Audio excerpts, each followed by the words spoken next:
We can replace you tomorrow. That's what Devin, our HR director, says to my face during my performance review. He chuckles like he's made a joke, spinning a pen between his fingers like he's conducting a symphony of corporate arrogance. I don't flinch. 7 years. That's how long I've given to this company. Early mornings, midnight emergency fixes, weekends spent buried in error logs while my daughter asked why I was always tired. But right now, something inside me clicks into place. Not rage, clarity. I slide the envelope across the table. Calm, precise. Fine, I say, then find someone else. Devin's smirk falters. What is this? My resignation, I say. Effective immediately, there's an attachment. He doesn't even glance at it, just waves over security like I'm radioactive. You'll be escorted out, standard procedure. As if I might steal a server on my way out. I pack up in silence. One box, a mug, some photos, and my father's old screwdriver. He gave it to me when I was 16 and said, "The smallest turns decide what runs and what fails." He was a mechanic, but he might as well have been a prophet. I pause one last time at the lab door. My lab, the one where I built the anomaly detection sequences that made our systems smarter, safer, and faster than anyone else's.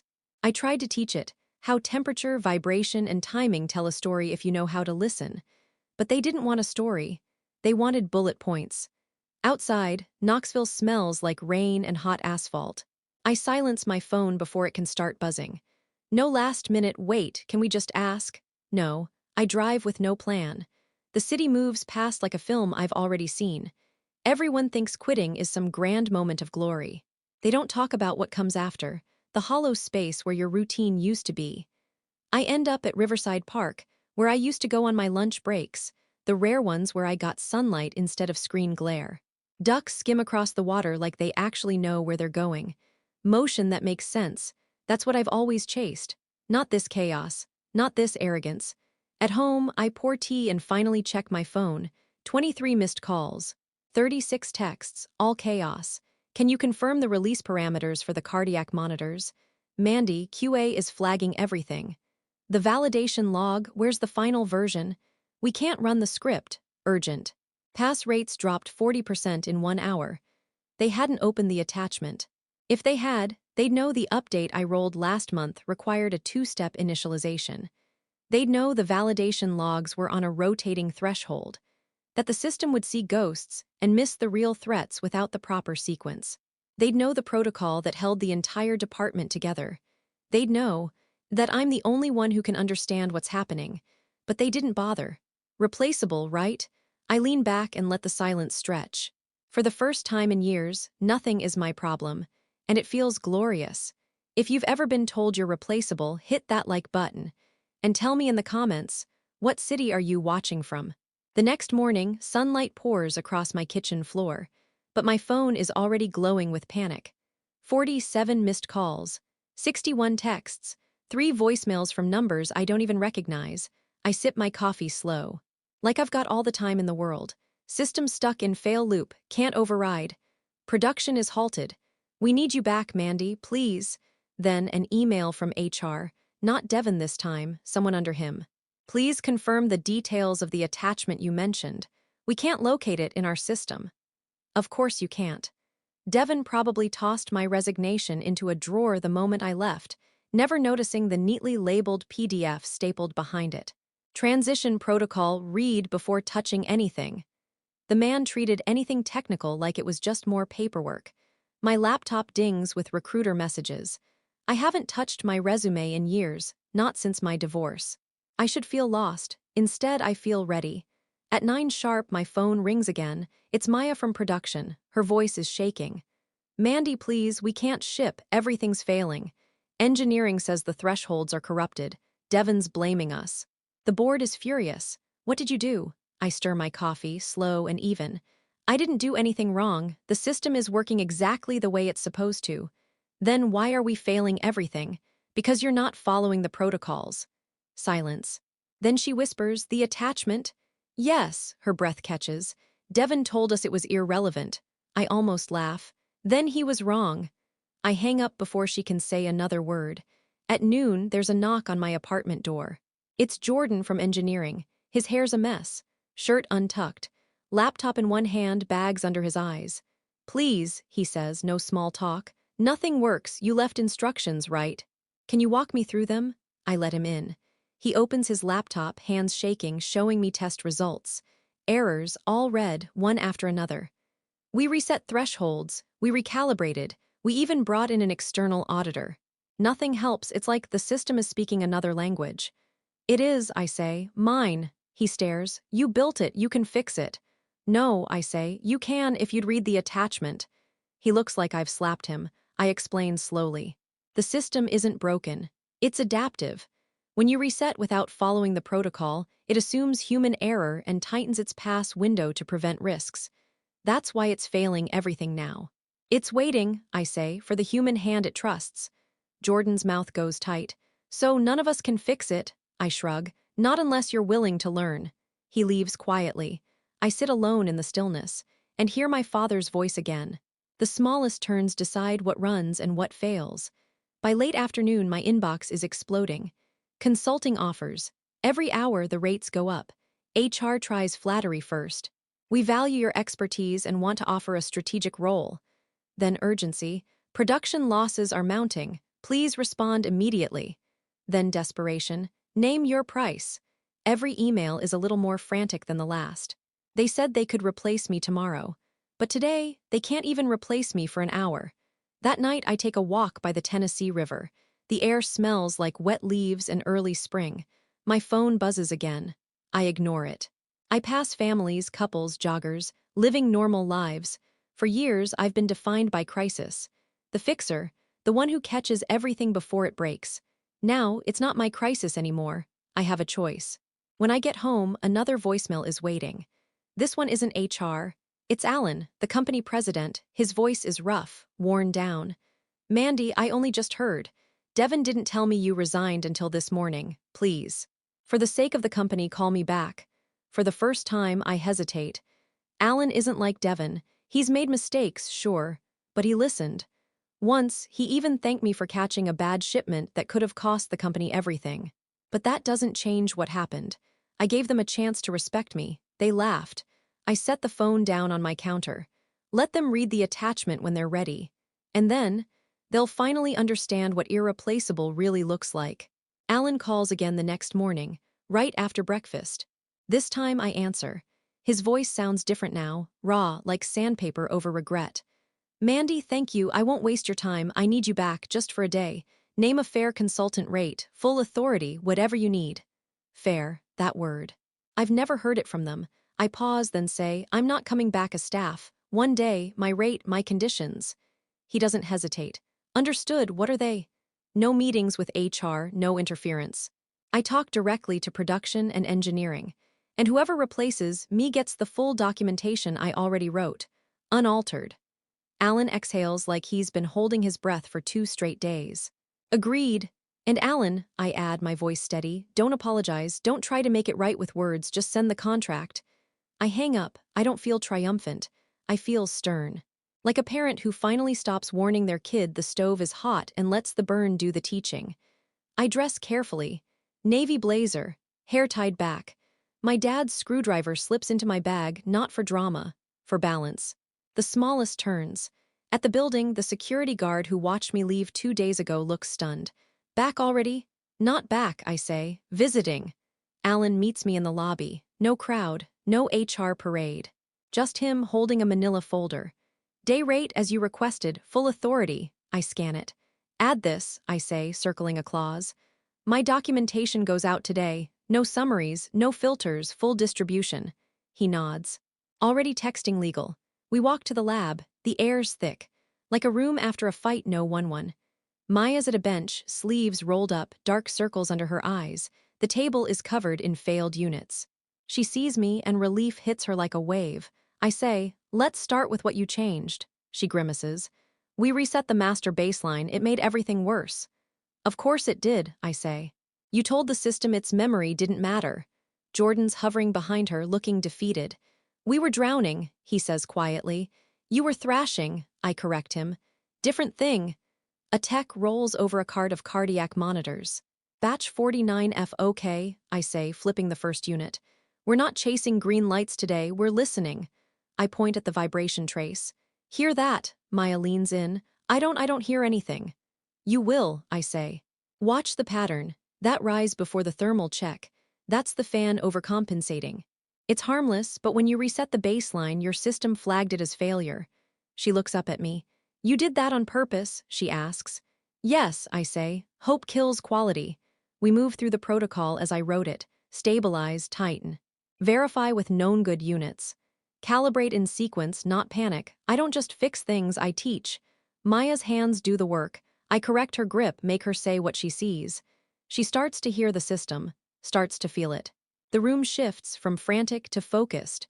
By mid-morning, a few units pass clean, not by accident, not by override, the right way. A small cheer starts but dies quickly. There's still a lot broken. I don't celebrate. Passing is the floor, not the ceiling. Alan appears in the doorway. Progress? Some, I say, but it's brittle until that documentation is live. It's going out now. Where should it go? Everywhere. If someone touches a unit, they get the guide. He nods. Then I see Devon, standing in the hallway, face tight, holding a folder like it's a shield. He steps in, clears his throat. Mandy, he says, all business. Good to see you back. I'm not back, I reply. I'm working. He starts to hand me a folder. We'll need you in a 2 p.m. debrief. HR? No. I don't raise my voice. I don't need to. My terms included no meetings with HR. Color rises in his neck. We still need to discuss. What you need, I say, is to distribute the attachment I left with my resignation. The one you told everyone was irrelevant. Alan turns to him, his expression unreadable. Devon opens his mouth, closes it, leaves without a word. Back in the lab, Maya looks at me. He told us it was boilerplate, she whispers. Said you were just being emotional. I raise an eyebrow. Emotional people don't write 20-page calibration protocols. They slam doors. They don't stabilize production lines. She smiles weakly. We keep working. I don't teach shortcuts. I teach discipline. I make them run the sequence wrong so they can feel how the system responds. I make them listen. By 2 p.m., we're getting consistent passes. The lab breathes again. And for the first time in days, it doesn't feel like a disaster zone. At 2 p.m. sharp, Alan calls me to his office. He shuts the door gently, like even sound might tip this day over. You've stabilized us, he says. It's not solved, but it's no longer freefall. Good, I reply. Then the documentation can do its job. He slides a folder across the desk. Heavier paper, embossed logo. This is an offer, he says. Director of Quality, full authority, top compensation, seat at the table. I don't even touch it. I told you my terms, I say. One day, documentation delivered. Then I decide. He exhales. His shoulders slump, then square back up. You're right, I'm asking anyway. My voice is low now, tired. It's not just money, Alan, it's about respect. Not when things are on fire, but on boring Tuesdays. It's not having to fight every time I say no. He nods, slowly. I can promise culture changes, he says. Culture doesn't change by promise, I say. It changes by practice. Will you think about it? He asks. I will, I say, after the line runs without me. Back in the lab, Maya and Jordan are showing a junior tech the sequence. She's narrating out loud, just like I taught her. Her voice has steadied. The rhythm sounds right. The smallest turns.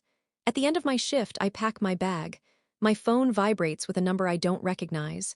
Voicemail. I listen in the hallway. Hi Mandy, my name is Evelyn. I'm VP of Operations at Helix Care. We've heard about your day. If you're open to a conversation, I'd love to talk about building a quality program that actually listens to you. I stare at the screen, heart still. Options. They called me replaceable.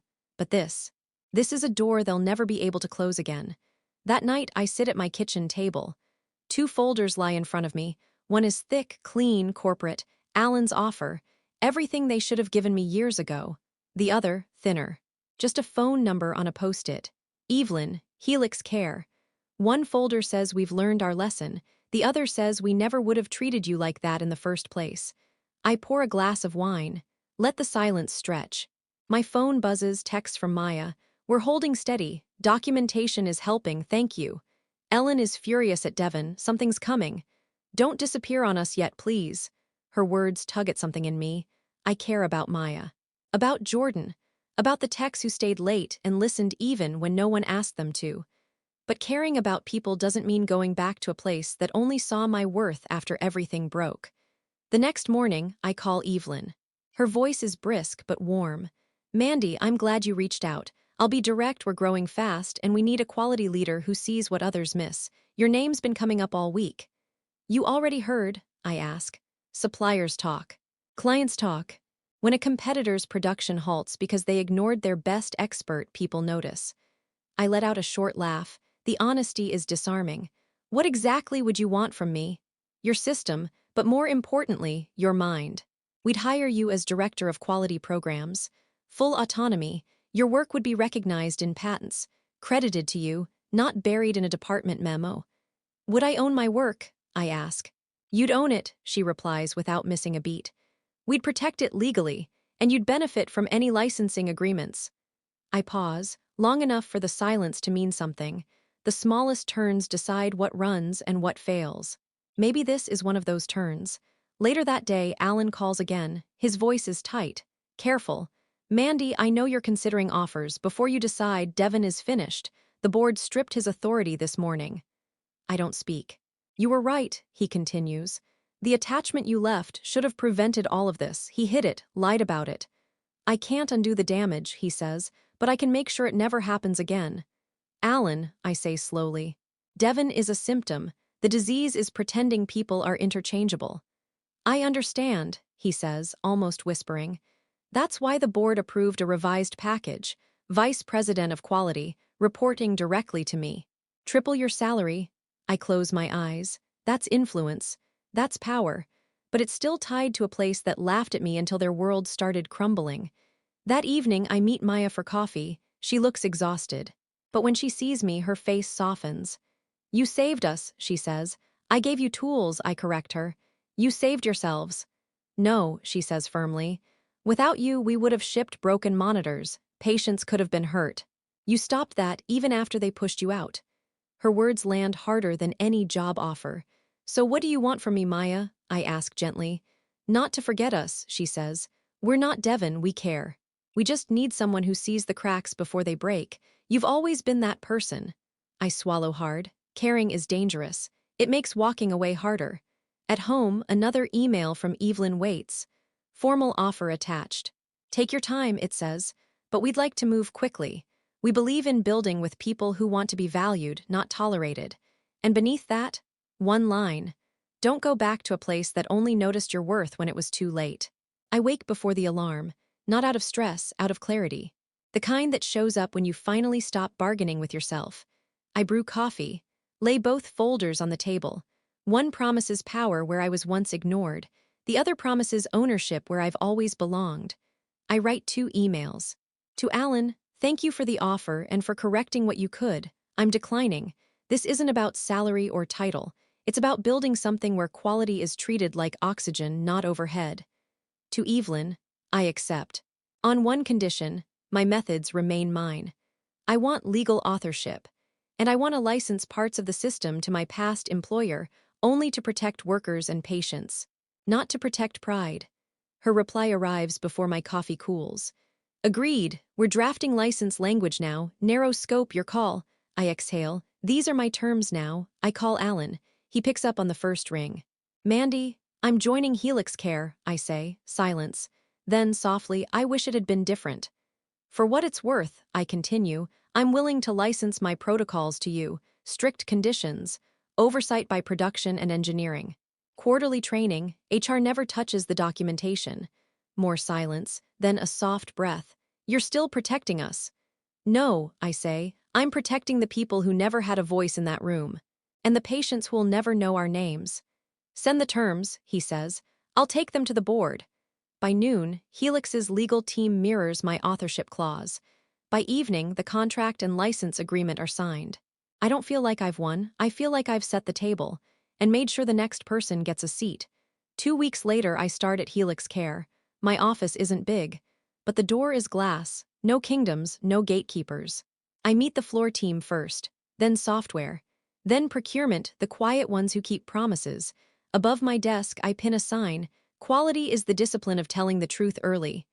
No one rolls their eyes, our first project. Documentation. Real documentation.